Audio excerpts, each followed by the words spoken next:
Hello, I am Reverend Irene Smith, and I'd like to welcome you to Generationally Speaking.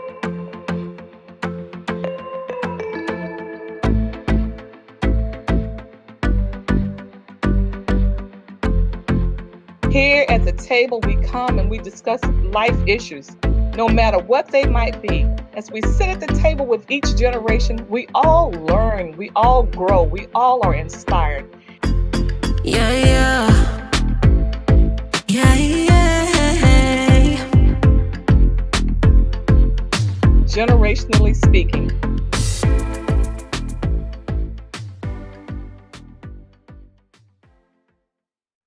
Hi, this is Reverend Irene Smith from the Now Network, and I want to welcome you to the International Leadership Summit here with TD Jakes. We're here in Orlando, Florida. And let me tell you, I found a young lady, she magazine ready. Can I tell you? My girl, talk to me. Tell me who you are, and again, you tell the audience. Okay. How y'all doing? My name is Katrina Mickens. I am a member of the Potter's House in Dallas, Texas. Been there since '96 when Bishop got here. Woo, woo, woo, woo, woo. And I'm out in Orlando with the Potter's House family and some new family, and we're having a good time. So, what made you decide you want to come to this conference? You know what? Okay, look, I ain't trying to get all churchy on y'all, but honestly, the Holy Spirit was like, you need to go. You need to learn some things. And Bishop sows into us every Sunday. Like, we eat really good at our church. But it was something about this conference and what's going on in my life that I needed some more nuggets. I needed some more tools in order for me to advance and go forward. So now let me ask you this: what's that passion that you are shooting for? Is it? Tell us what is it that God has embedded inside of you that keeps bubbling up? You know what? I'm in the hair industry, cosmetology industry.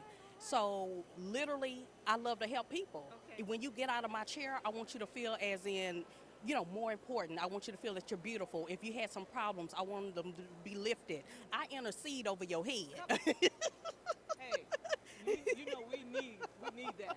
So that's what drives me is, making sure that God is reconnected with his people and he uses me. So I'm happy for it. What I like when you said I intercede Yes, ma'am. over your hair and all of those things, because when you look good, Yes, ma'am. come on, Yes, ma'am. you do feel better. Yes, ma'am. Yes, So ma'am. I think somewhere along the line, I'm not sure where we got it from, that church folk can't look good. That was the enemy. That was nothing. Wanting us to look homely. The devil didn't want us to know who we were. Well, I'm so excited to have you, and such a beautiful smile. Thank you. so Thank much you. for taking the time to share with us. Love it. Love it. Anytime. All right, We God- family. We family. God bless. God bless. Thank Okay. y'all. Hello, this is Reverend Irene Smith again, and I'm still here and still interviewing folk who have decided to make their way out to this International Leadership Summit. I am so excited. I found this beautiful young woman here, and I'm going to ask her to share with you her name and what made her decide to come to the conference. Hi, I'm Phyllis Cochran. I'm from Folsom, Louisiana, and I decided to come with my husband, which is downstairs somewhere. Um, he's been pastoring for 7 years and just getting more knowledge about ministry. Wow. Well, congratulations to your husband and your new ministry, and to you operating in the capacity of First Lady. God bless you. Thank you. And thank you for sharing with us. Thank you. All right. Well, I'm just excited today. We're interviewing folk who have decided that it was worth the investment for them to come to this leadership summit. And I'm going to ask this young lady to introduce herself to us and where she's from and why she decided it was important that that she's so in good ground. Come on, share with me, my Well, sister. hello, thank you. My name is Dionne Wallace Oakley, and my husband Gerald Oakley. He doesn't want to get in front of the camera, but we have been coming to the Potter's House event since, when it was the Pastors and Leadership Conference. But here's what's interesting. The first time my husband said, we've got to go to that. We saw it online. I was like, we're not a pastor or a leader. He was like, we are both, and we're going, not by title, but we are in leadership, and you are a pastor in your own right. So that's when we began coming. And in COVID, out of COVID, we went online during COVID, and we came back in Charlotte, and now we're here this year. We're so happy. And you know, this is the place that we come together. We do this, we vacation together, but we come here every single year so that we can fill our bucket. I mean, this conference fills our bucket, and we talk about it all year. We've been watching online.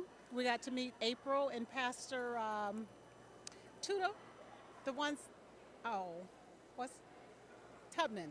So we got to meet April and Pastor Tubman after watching them online all these years, and so it's been great.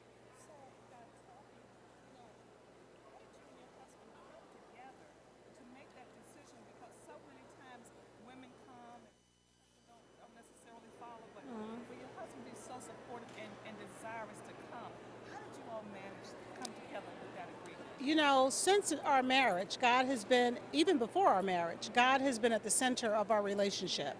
And so my husband has been following Bishop when he was in West Virginia.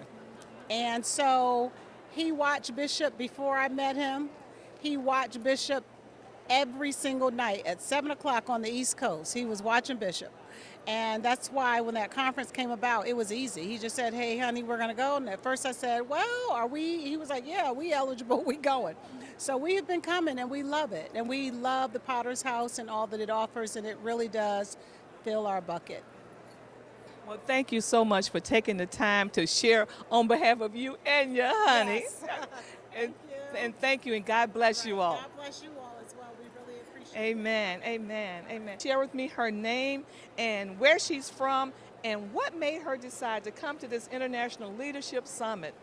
Hi, my name is Irene Clark, and I am from Charlotte, North Carolina. This is my third International Leadership Conference, but I am so happy to be here. I am a leader and a nonprofit owner, a Lady of Influence nonprofit organization, and I had to be in the room. I feel like in order for you to make a change, make an impact, and have influence, you have to be in the room with other leaders. And today was amazing. The wall must come down brick by brick, even with the self-sabotaging that you do to yourself.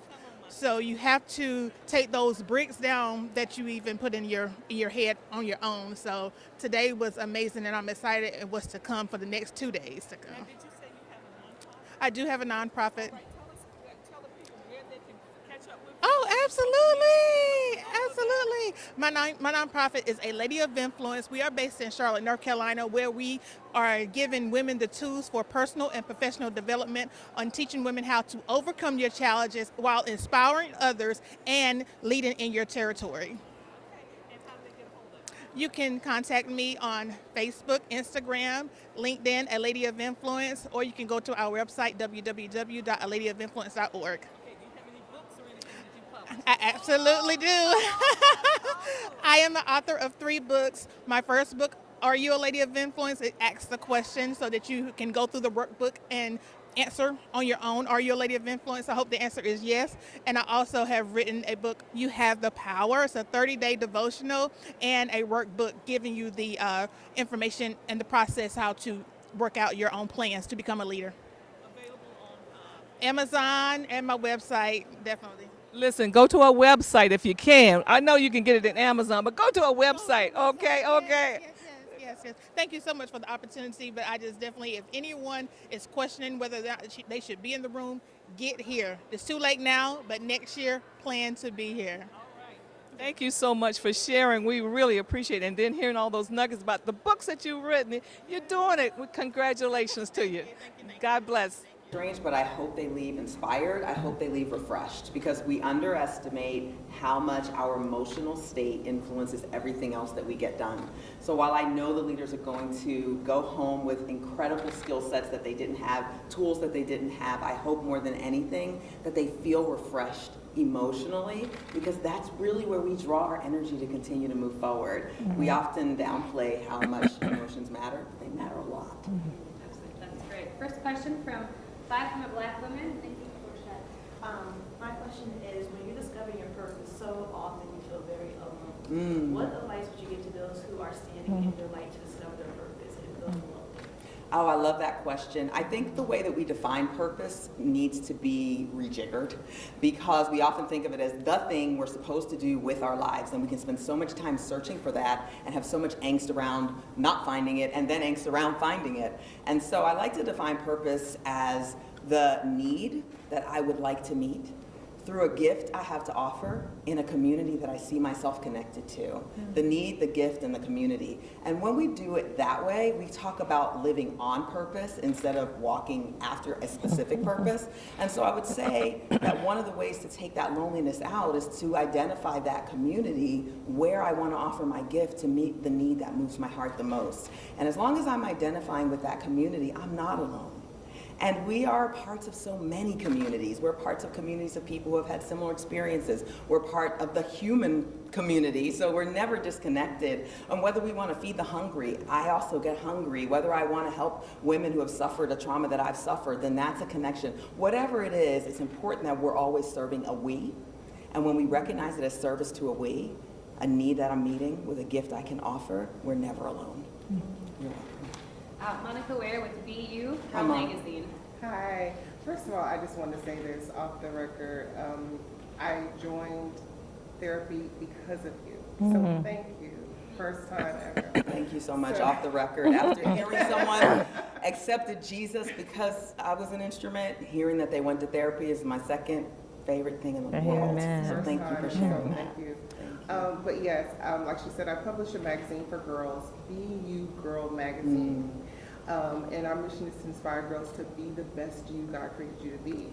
So what would you share, especially in this social media age, how or what would you say to inspire girls to be themselves? I was raised by a woman who pushed the bounds of what it meant to be a woman. She's a woman minister, and we were in a circle where women weren't supposed to be able to do what she was doing. And I would travel with her and watch my mom share the word of God in different churches, and they would restrict where she could stand and how she could speak. And we'd get in the car leaving, and she looked at me once and said, if I didn't just preach, they'll have to make up another word for what I did, because what they say doesn't define what I did. And then she said, always do you. And so I would say to these young ladies, the advice that my mom gave me that has carried me through so much, do you. And if you are in connection with, looking at, hearing things that make your body get smaller, hurt, fold in, that's a bad space. It's not you, it's what's coming at you. So trust how you feel on the inside, and if something makes you feel less than joyful, then that's not a place that you need to remain. And I want you to trust your body to give you that truth. We haven't been taught to do that. When it doesn't feel good, go. Thank you, that's perfect. Yeah. Thank you. Patrice Smith with New Life Patrice? Media. Parties. Parties. Sorry. Hi, Parties. Nice to meet you. That's okay. Same here. She threw me off. I have to correct me. But as Monica was saying, you said that hearing people say that they started going to therapy because of you is inspiring to you. From the time, I guess, several years ago when you started coming out advocating therapy to now, how have you seen that trend impact within our culture? I have seen a tremendous shift in the last 5 years in terms of going to therapy, talking about mental health and illness. And what I do see happening, particularly in the Black community that means so much to me, is a lessening of the gap between church and professional mental health. Because Black people, like many other groups of color, have spirituality at the center of worldview in a way that's unique, we really can't have the conversation about wellness and not include all of these elements. Historically, they've been disconnected. But I see the church embracing mental health more, and I also see the mental health field becoming less antagonistic toward and defensive toward the church. It has to come from both directions, but we won't see well-being until we're spirit, heart, mind, body all together, and I see that happening. And I'm pretty proud and pretty grateful to God that I've had the opportunity, I think, to be in the leadership of some of that gap closing, and that's meant the world to me, and I see it happening. We got a ways to go, but we've come a long way. So that advice that your mom gave you to be you helped you to break that norm, because women weren't talking about mental health or self-care, and you were pretty much that model for us. So, I mean, was that nervous for you, or, you know, was that just effortless for you? It was closer to the effortless side of the continuum. If we go from effortless to nervous, I'd say it was closer to the effortless side. And I am really privileged to have been raised by a woman who was so intentional about making sure that I never released any of the power that I was born with.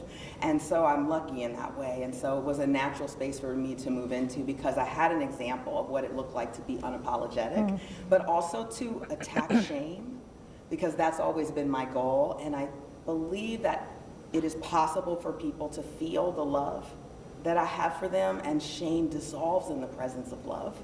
And so I think, yeah, it's been effortless because I really love people. And if we would just do everything from that space, I know it sounds cheesy, but if we did all things not just with love, but from a place of love, we would be shocked at how much more quickly we can make a difference. Thank you so much. Yeah.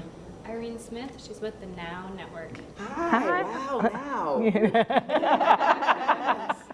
Well, as we look at social media and you think about trauma, I wonder, from your perspective, do you think our children and others continue to be embroiled in trauma, not even realizing from watching videos of where Black and brown are intersecting with police officers and these deadly experiences, or these group fights, or all this other stuff? So what can we do from a parental perspective, church and otherwise, to help our children to navigate that path? I think the first thing is to really recognize that trauma is a real biological experience. Our nervous systems are altered when we see things that overwhelm our capacity to cope. And that includes seeing violence that is lethal, directed towards someone we love, someone who looks like us, in some way we identify it with it. And so we begin to feel less safe. And so I want to make sure we understand that trauma is real. It's not a mental imagination, it's a biological reaction. And so I think it is important for us to limit the visuals that we encounter. The challenge is we also want people to be informed, and we also want people to fight when we need to fight. And so helping to guide our children with that, I think sometimes it's better to talk about what happened than to view what happened. It's not impossible to not see. And sometimes I think that parents are overwhelmed, and I get it. My children are now 21 and 25, and so I get that feeling of I can't protect them from anything, but we can protect more than we imagine. And so I urge parents to put limits on what their children see, to come to them to talk about things and not just leave them to find out on their own. Parents are so much more powerful than they think, and our greatest power is normalization.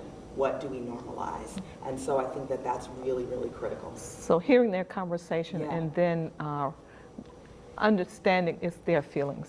And and accepting it, and then helping them to move forward. Right, and in order to help children to handle their emotions in a healthy way, we have to handle our emotions in a healthy way. I think the greatest gift we can give children is our healing. So I want all the moms to rush into therapy. I want all the dads to rush into therapy. I want us to be reflective about the lessons that we got about emotion, how we were sometimes taught, oh, nothing, that didn't hurt anything but your feelings. I don't know if anybody recognizes that line, but we were taught to kind of put that to the side. So review the lessons you learned about emotion. Were they good for you? Is there healing that you need? Because if I don't, let me say it this way, the way that I treat the child within me is the way I'll treat the child in front of me. And so when I don't want to care for the child within me that is wounded, when I don't go back for her, when I don't go back for him, when I don't validate him or her and how they felt emotionally, then that child in front of me will receive the same treatment. And I want to do better for my children. And so take good care of your heart and the child within you, and it'll be reflected in how you handle the child in front of you. Thank you. So good. Thanks, guys. We have Rising with Christian podcast. Hi. Christian, Good to see Irene. you. Good to see you, Dr. Phillips. Thank you so much for your new book, and congratulations, The Garden Within. I have a saying that not everything that blossoms is meant to be in your garden. How do you determine the boundaries of a good thing and a God thing for your garden? Oh, I love that question. A weed is just a plant growing where it shouldn't be. And so when we are experiencing thoughts that are undermining our progress, undermining us making our way to where we want to be, those thoughts usually can be identified as weeds. And so those are things we want to pull. But the question is, what emotional space is it growing from? Fear is a valid human emotion, but it can get out of bounds in ways that limit us. And so if that plant is being nurtured by fear or anxiety or prevention focus, and some of us don't like to say fear, anything that has us trying to limit ourselves, that we should double check that. And a lot of us live in prevention focused mode. And so it's difficult to know when it's wisdom and when it's actually holding us back. Start to trust the soil, which includes your body. Again, I want us to trust more the incredible sacred design of our biology. And we have been taught to overstep it. And how many times do we look back and say, if I had trusted this. Trust the soil. And when we trust the soil, we nurture the soil, what grows is good things. And I hope that easily translates. More trust in this. Yeah, that's great. Then we have Making Headline News with Tawana Chamberlain. Hi. Which way? Tawana. Hi. Right here. Dr. Phillips, let me just start by saying you are a phenomenal woman. Thank you. I take that from one of my favorite poets, Dr. Maya Angelou, but let me tell you why, and then I'll get into my question.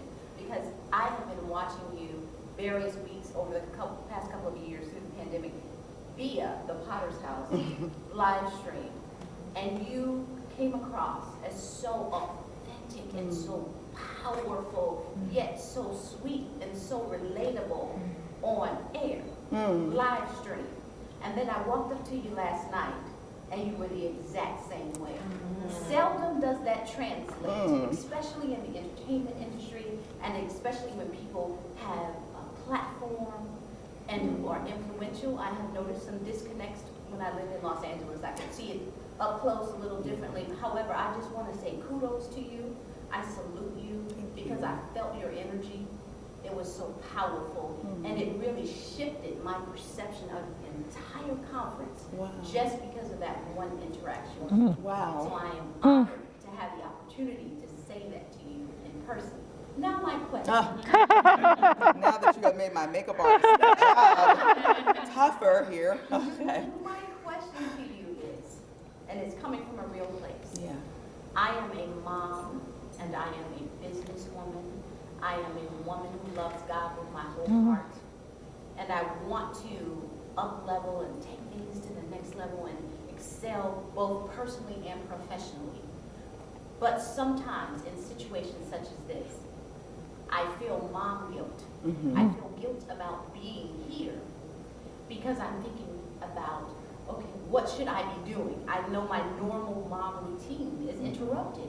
And then it makes you feel selfish. Like, should I really be here doing something like this when I am a mother first? So as a professional businesswoman, can you speak to the entrepreneurs and professional women in the room, and maybe who will later see this, and speak to us about how self-care is so important? And when we invest in ourselves in this way, we shouldn't feel guilty about it, because I need you to minister to me in this matter. And maybe what you say in reference to how we balance that will be a blessing to someone else. Yeah, our children are our greatest opportunity to have an impact on the future of this world, and the work that we do in raising them is so important. And it is a one-way street, and we only get that one shot. And so I definitely had those moments as my children were growing up. Am I giving too much attention to my education or to my work versus my children? And I would say we want to put them first, 100%. And we're not able to do everything with the same level of intensity. And it's okay to admit that. There will be times when I can give more to my career, and there will be times when more is demanded of me from my children. And so I encourage women to schedule their children first. A lot of times we're trying to see what would fit. Can I fit this? Can I fit that? So if I say, okay, this season I want to be at this many recitals, I want to make sure I'm in at least this many games, schedule in what matters there first, and then work everything else around that.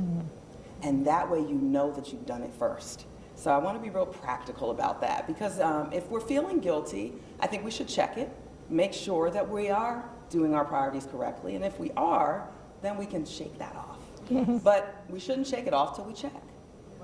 And ask your children, pay attention to where they are emotionally so that we know that we are giving them what they need. Many children have different needs, and make sure that we are taking care of their hearts more so than anything else. And so that FaceTime with your child while you're on the road, that matters to them. That when they do reach out to you, their text does get answered. They know you'll interrupt a meeting for them. As long as they're having the experience of being first and giving them what matters to them, then we can feel that we've done a good job as moms. But we should ask them and make it safe for them to say, I need you here at this moment. And let them know I'm always willing to shift for you. What experience are they having? Check with them, and we can trust them. Thank you. Good. One last question. This is from Intentional Content with Betty Halliburton. Hi, Betty. How are you? I'm doing great. Kudos. You know, one of the things that I realize, and I'm going to dovetail on this question, there are a lot of women who are carrying the weight of their families, carrying the weight of their children, their husbands, they have jobs. There's a whole lot of stuff going on in their lives. Yeah. But what I realized in some of my research on 400 years of trauma, based on where we've come from, we're carrying the weight of grandma, grandma's grandma, people way back in our past, and transgenerationally it's happened. How are we addressing that today? Yeah. You know, the research that's coming out with regard to epigenetics, which is this field we refer to as how trauma can transfer biologically from generation to generation, is stunning. We're learning that the DNA is actually not altered, but it's a process called methylation, where there's a chemical change after trauma that can turn genes on and off. That's the quickest way to explain it. And one of the things that happens transgenerationally is a reduction in our capacity to handle certain stressors. And so it seems that the children of those who have been traumatized can sometimes have a more difficulty handling certain stressors, are more prone to PTSD. So we really need to take in that reality. There's something biological happening. But biology is not destiny entirely. It is possible for us to recover. But we are going to need to listen to our bodies. Again, I cannot say that enough. When my body says stop, it's a stop. And that is not, my body saying stop is not the starting line for success. Sometimes we feel that until we push past our limits, we haven't succeeded. No, that is the lie. And so I want women to feel okay saying no. I want them to feel okay reserving their yeses. I want them to have quiet time for their bodies to recover. I want them to let the laundry be unfolded. I want them to let the dishes stay in the sink. I want them to know that as long as their children feel loved and they're protected, that it's good. I want them to know that them and their husbands can be partners and not competitors, and they get the job done together, and that they don't have to have everything be perfect. Balance is a myth. Work-life balance, all of that is a myth. Don't pursue balance, pursue satisfaction. Do you have a sense of satisfaction with your life? It may be that in this phase of life, I'm giving lots and lots to my kids and less to this, or lots and lots to my work and less to this, but are you deeply satisfied? And if there's an area in your life that feels less than satisfying, attend to that.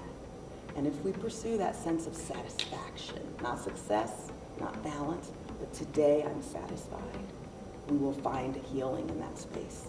And I know If you all want photos, just 5 minutes. If you'd like to ask a question, we can do that. Yeah. Just real quick. Yeah, sure. We have spent thousands, hundreds of years saying Jesus can fix it, and he will.